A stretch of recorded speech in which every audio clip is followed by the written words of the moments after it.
जिल्हा धाराशिव. खरं तर असं म्हटलं जातंय की couples are made in heaven not on अर्थ.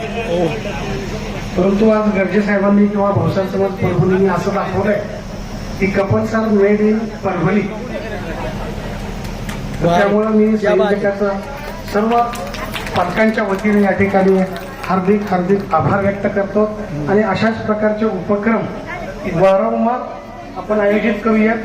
आणि खरं तर म्हणजे मी थोडं डायरेक्ट बोलतो, फीस ठेवल्यामुळे ना आम्हाला सुद्धा म्हणजे थोडं हलकं वाटतं. फीस ठेवल्यामुळे हलकं झालं पालकांना सुद्धा, त्यामुळं समाधान झालं. त्यामुळे अशा प्रकारचे मेळावे आपण वर्षातून 4 वेळा आयोजित करायचा संकल्प गर्जे साहेबांनी करावा. आणि पुढे त्याच्यामध्ये सुधारणा करू आपण, की समजा आज परभणीला आहे, उद्या लातूरला होईल, परवा धाराशिवला होईल, असं पण काही करतात तर तसंही करू आपण. आणि ही निश्चितच चांगली संकल्पना आहे. आणि याच्यातून येणारं जे आउटपुट आहे त्याचा डाटा भाऊसाहेब समाज परभणींनी लवकरच प्रकाशित करावा आणि एक आपल्या समाजामध्ये उत्साह वाढवावा. जे की आज सकाळी येळेसर सांगत होते की सगळं उदासीनता आहे, तर त्याच्या उलट आज गर्जे साहेबांनी दाखवून दिलं की काही उदासीनता नाही आमच्यामध्ये, उलट आम्ही उत्साही आहोत. परत एकदा भाऊसाहेब समाज परभणी, विशेषतः गर्जे साहेब आणि त्यांचे सर्व सहकारी, माझे मित्र प्राध्यापक मंगेश आंबेकर आणि त्यांचे सर्व सहकारी यांचं मी हार्दिक हार्दिक आभार व्यक्त करतो. आणि मला मनोगत व्यक्त करण्याची संधी दिल्याबद्दल संयोजकांचे धन्यवाद. धन्यवाद सर. नमस्कार. जय हिंगलाज. जय इंग्लंड. मी गणेश भाऊसाहेब, पैठण, छत्रपती संभाजीनगर. आपल्या सर्वांचा एक खिशातील मित्र, कारण मोबाईलवर माझा सतत संपर्क असतो. जनसंपर्क आणि प्रसिद्धी विभागाच्या माध्यमातून मी सामाजिक सेवा करत असतो. प्रामुख्याने वधूवर परिचय मेळावे हा एक माझा खूप आवडीचा विषय आहे.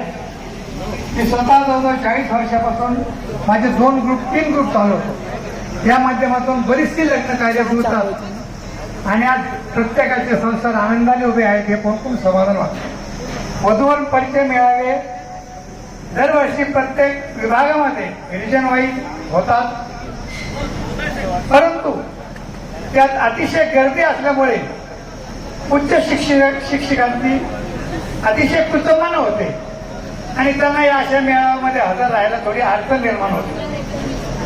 ही अडचण म्हणजे श्रीरामजी गर्जे सर आणि परभणीकरांनी बरोबर ओळखली. गर्जे साहेबांचा आणि माझा सतत संपर्क असतो. त्यांनी माझ्या जो ही इच्छा व्यक्त केली की आपण एक उच्च शिक्षणाचा एक मेळावा असा घेऊया.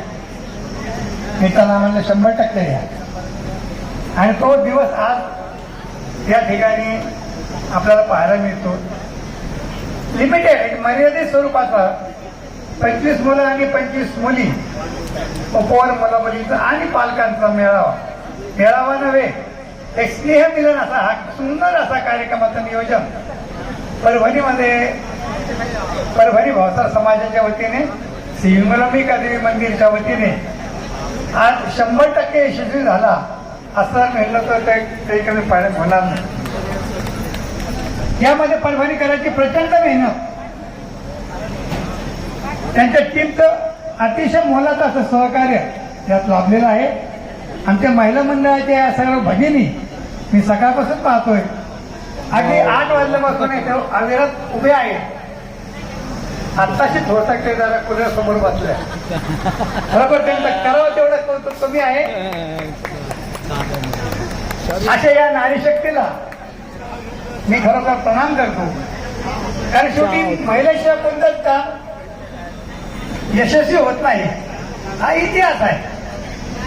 असं या माध्यमातून आज 25 उपवर मला मुलींचा हा जो स्नेहमिलन कार्यक्रम झाला, यामध्ये प्रत्यक्षात 30 मुलं आणि 29 मुली यांनी नोंदणी केली. परंतु प्रत्यक्षामध्ये आज या ठिकाणी व्यासपीठावर हजर असलेल्यापैकी 19 मुली आणि 21 मुलं आपल्या पालकांसह उपस्थित होते. या सर्वांना खरोखर धन्यवाद दिले पाहिजे. त्यांनी या ठिकाणी येऊन आपल्या मुलामुलींसाठी अतिशय चांगल्या प्रकारचं एक व्यासपीठ त्यांना जे मिळालं तर त्यांनी उपयोग घेतलेला आहे. उच्च शिक्षितांसाठी त्यांना पाहिजे तसं योग्य स्थळ या आजच्या स्नेहमिलन कार्यक्रमातून त्यांना निश्चित मिळणार आहे. आणि असेच मिळावे असेच स्नेहमिलन कार्यक्रम दरवर्षी प्रत्येक जिल्ह्याला किंवा रिजन वाईज जर 4 महिन्याला 6 महिन्याला जर घेतले तर यातून निश्चितच समाजाला खूप मोठा फायदा होईल. पालकांना त्यांना पाहिजे तसा एक जावाई किंवा सून मिळेल, मुला मुलींना त्यांचा योग्य जोडीदार मिळेल आणि प्रत्येक संस्था अगदी आनंदाने परिपूर्ण होते असा विश्वास वाटतो. यानंतरचा मध्यमवर्गीयासाठीचा मेळावा घेण्याचा घरच्या साहेबांचा मानस त्यांनी माझं बोलून दाखवला. विदर्भ भावसार समाजाचे अध्यक्ष अनिलजी मावळे आहेत, त्या नारायणरावजी बांगाळे साहेब या ठिकाणी आज कार्यक्रमासाठी अवस्थित उपस्थित आहेत. त्यांचं देखील या कार्यक्रमासाठी योगदान लाभलेलं आहे. परंतु हा कार्यक्रम परभणीकरांनी घेऊन इतक्या मोठा ऊन असताना देखील मंडपातून जाऊ नये. यानंतर आपण पुढील प्रतिक्रिया ऐकणार आहोत.